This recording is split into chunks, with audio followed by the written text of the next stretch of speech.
రాజకీయం ఒక ఎప్పటి నుంచో ఉన్న ఆచారం అది. ఓకేనా, ఒక ఏజ్ దాటిందనుకో ఎవరినైనా తప్పించారు. ఓకేనా, ఉదాహరణ వాజ్పేయి గారు మరి అట్లాంటి వాళ్ళనే తప్పించారు. ఇట్లాంటప్పుడు తప్పించడంలో తప్పులేదు కదా.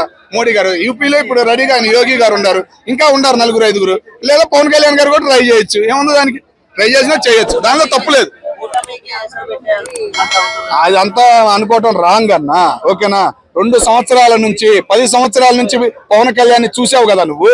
ఎట్లా మాట్లాడారు ఎలక్షన్లకు ముందు, ఇప్పుడు ఎట్లా మాట్లాడుతున్నాడు. 2 సంవత్సరాల నుంచి రాజకీయం నేర్చుకున్నాడు. సినిమా హీరోలాగా మాట్లాడతలా, రాజకీయ నాయకుడిగా తయారు చేశాడు మా నాదెండ్ల మనోహర్ గారు పవన్ కళ్యాణ్ గారిని అనే ఫీలింగ్ మాకు కలుగుతుంది. పవన్ కళ్యాణ్ గారు మాట్లాడే మాటలు కూడా అట్లాగే ఉన్నాయి, నిదానమే ప్రధానం అన్నట్టు.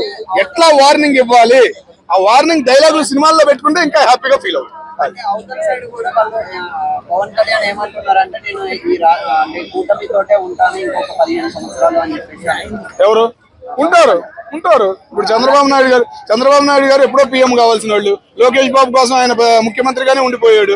సేమ్ అంతే పవన్ కళ్యాణ్ గారు కూడా ఆంధ్ర రాష్ట్రం కోసం ఉంటారు, డిప్యూటీ సీఎం గా ఉంటారు.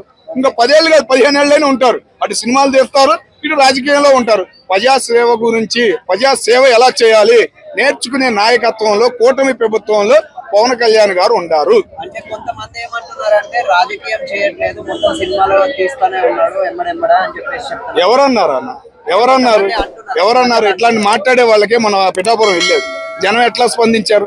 ఓకేనా, నీకు ఓపిక ఉంది, నీకు యూట్యూబ్ ఉంది, వెళ్ళు పిఠాపురం వెళ్ళు. పవన్ కళ్యాణ్ ఎందుకు రావట్లేదని ప్రశ్నించి ఒక్కళ్ళని అడుగు, ఒక్కళ్ళైనా నీకు ఆన్సర్ ఎలా చెప్పాలో అలా చెబుతారు. ఒక్క ఉదాహరణ అదే. సన్యాసి అయిపోతాను, అఘోరి అయిపోతాను అనేసి, నాకు ఎవరు లేరు, బిడ్డలు లేరు, మొగుడు లేరు అని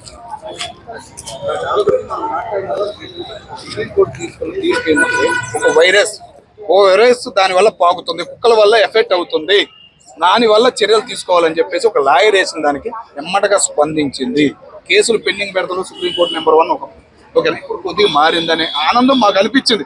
అట్లాంటి టైంలో ఇట్లాంటి పనికి మళ్ళీ మా వాళ్ళు వచ్చి మాట్లాడటం వల్ల ప్రయోజనం లేకుండా పోతుంది. ఎన్నో ఉన్నాయి అన్నట్టు, రేపు కేసులు ఉన్నాయి, ఎన్నో ఉన్నాయి. వాటి మీద పోరాటం చేస్తే సొసైటీలో ఆమెకి ఒక విలువ అనేది ఉంటుంది.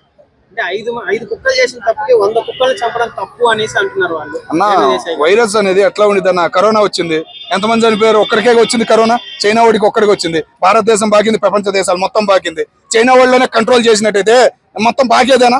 ఒక మాట చెప్పు. సేమ్ ఇది కూడా అంతే కదా. ఒక వైరస్ అనేది సోకిందని రిపోర్ట్ ఇచ్చారు, దానివల్ల చర్యలు తీసుకోండి అని చెప్పేసి ఆర్డర్ వచ్చింది. దాని ప్రకారం చర్యలు తీసుకున్నారు. వాళ్ళు డైరెక్ట్ గా ఏం తప్పు చేయలేదుగా, కోర్టు పర్మిషన్ తీసుకున్నారు, లెటర్స్ అన్ని చూపిస్తున్నారు కదా. ఇంకా దానిలో తప్పేముంది. మళ్ళీ అది ఏమైనా మోసాలకి మీ షాపులకి, మీరు పెద్ద వాళ్ళు తినే షాపులకి ఏం పంపించలేదులేమ్మా. అన్ని సముద్రంలో యాడ్ చేయాలో ఏం చేయాలో అన్ని చేశారు. వీడియోలు అన్ని వాళ్ళ దగ్గర ఉన్నాయి. ఇట్లాంటి వాళ్ళు వచ్చి మాట్లాడతారని చెప్పేసి వాళ్ళకి తగ్గట్టు అన్ని ఆధారాలన్నీ వాళ్ళ దగ్గర పెట్టుకున్నారు. ఎవరు భయపడాల్సిన అవసరం లేదమ్మా.